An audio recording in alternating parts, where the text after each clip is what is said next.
Donald Trump was insulting his supporters earlier this week too, suggesting some of them are stupid people for still talking about Jeffrey Epstein. Yes, that's right. That's right. Well, Yes. what we now have is the two sides coming together almost as though they found a common enemy, and a sense that Donald Trump is now back on track. Now, let's get the latest US political analysis from the Times and Sunday Times newish Washington editor, Katy Balls, who has just woken up in Washington. Katy joins us now. Good morning, Katy. Should we start with the new lawsuit from Donald Trump? Why not? Yeah, why not? This is against Rupert Murdoch, two Wall Street Journal reporters, and the publication's owner, News Corp, which is also the parent company of Times Radio. So we're gonna tread slightly carefully over this for legal reasons. Mr. Trump claims that a letter he allegedly wrote to paedophile Jeffrey Epstein was, quotes, fake. What do we need to know, Katy, and what's the latest? Don't forget your job's on the line here. And you just said I'm newish. So Yes. I think the main takeaway is actually, in a way, a lot of this is quite unsurprising because we've had a situation whereby the Wall Street Journal published a story alleging that Donald Trump had written a lewd letter to Jeffrey Epstein for his 50th birthday as part of a book that Ghislaine Maxwell had organized.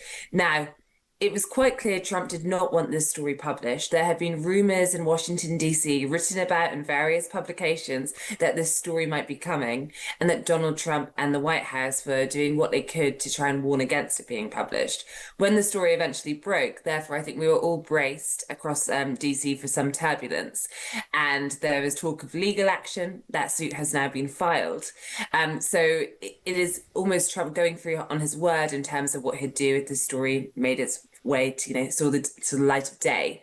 And the question now really is what happens there, and also how does it fit into the wider Epstein story? Because if we take a step back, what's really been happening is over the past 2 weeks, ever since the Department of Justice and the FBI released a memo effectively saying there's nothing to see here on Jeffrey Epstein, the disgraced deceased financier, A, killed himself, and 2, did not have the so-called client list that lots of figures in MAGA believe he did have, there has been ongoing backlash towards the president and the White House, which means the story has not gone away for now nearly a fortnight. And after the Wall Street Journal published this story, you also had Donald Trump say that Pam Bondi, his attorney general, was now going to try and release some of the evidence around the Epstein case, which I think points to the fact that the White House is at least realizing they have to say more on the issue if they want to move on from it. Yes, they didn't want to say more on the issue, did they? I also noticed that some of Trump's henchmen are describing the letter story as being the collapse of journalism. I'm always happy to help with the collapse of journalism, obviously, but they are furious, aren't they? Yes, and what's been interesting is it's had a really rallying effect on the Make America Great Again base. So you've had Donald Trump receiving criticism from some of his usually most loyal supporters. It's something we spoke about last week at this time, when lots of the MAGA figures were speaking in Florida about, why has Donald Trump become deep state? Since the release of this report, you've had those figures really come back around Donald Trump and say, we don't believe this. We think this is fake news. Donald Trump was insulting his supporters earlier this week too, suggesting some of them are stupid people for still talking about Jeffrey Epstein. Yes, that's right. That's right. Well, Yes. what we now have is the two sides coming together almost as though they found a common enemy, and a sense that Donald Trump is now back on track. So it has changed the Epstein story in a few different ways in terms of the mood here in Washington, D.C. More serious things. What do we know about President Xi of China wanting Trump and Putin to meet? So we know that there have been trade talks, obviously, between China and the US going on for some time, and depending on the week, they're either going fantastically well or we're back to a war of words. But we're certainly in a period where things look a little bit more rosy between the two countries, and therefore we're hearing that when it comes to China's plans to commemorate their 80th anniversary of the end of the Second World War, could there be an invitation to Donald Trump to attend there and also Putin there present? And if you did have those three world leaders there, would that potentially send a message, but also lead to progress on various issues, whether it's the economy, Ukraine, world peace. Yeah, and is Trump looking at that with a degree of skepticism, or is he anxious to do it? I think at the moment it's unclear because he does change where he sits on foreign policy, particularly in China, so frequently. But we do know that he is very frustrated with Vladimir Putin on Ukraine. But we also know that his frustration comes from the fact that he wants this to be solved, and he actually would quite like to be on good terms with Russia in a way that I think previous leaders perhaps had less of an inclination to do so. So therefore, if there was a way where I think Donald Trump, who has spoken in the past about almost having a little bit of respect towards figures like Xi, Putin, Yeah. could work with them both, you can imagine he would quite want to take them up on it. The question, of course, is always what are the trade-offs? How serious are they? And are they actually really willing to do any negotiation or give America what it wants? And the other thing we saw this week was very close-up shots of Donald Trump's hand, and that he seems to have some kind of, I don't know, well, why am I worried about this? I don't know.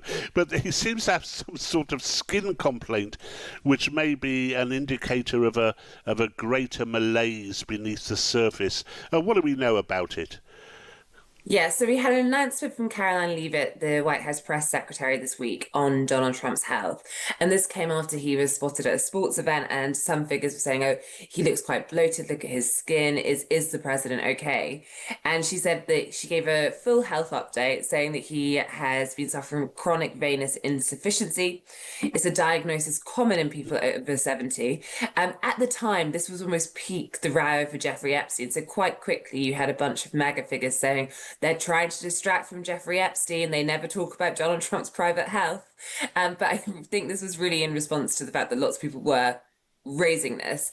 And of course, Donald Trump has always prided himself on being very fit for his age. He's enjoyed having that contrast when he was running against Joe Biden. So you have the White House saying that he has a chronic deficiency, but also saying this is very common, this is very normal, and generally speaking, this isn't going to impact how he goes about his business. Mr. President, I know you've urged people to move on, but I'm curious, why do you think your supporters in particular have been so interested in the Epstein story and so upset about how it's been handled? Why do you think that is? Why they would be so interested. He's dead for a long time. He was never a big factor in terms of life. I don't understand what the interest or what the fascination is. I really don't. And the credible information's been given. Don't forget, we went through years of the Mueller witch hunt and all of the different things, the Steele dossier, which was all fake. All that information was fake. But I don't understand why the Jeffrey Epstein case would be of interest to anybody. It's pretty boring stuff. It's sordid, but it's boring. And I don't understand why it keeps going. I think really only pretty bad people, including fake news, want to keep something like that going. But credible information, let them give it. Anything that's credible, I would say let them have it.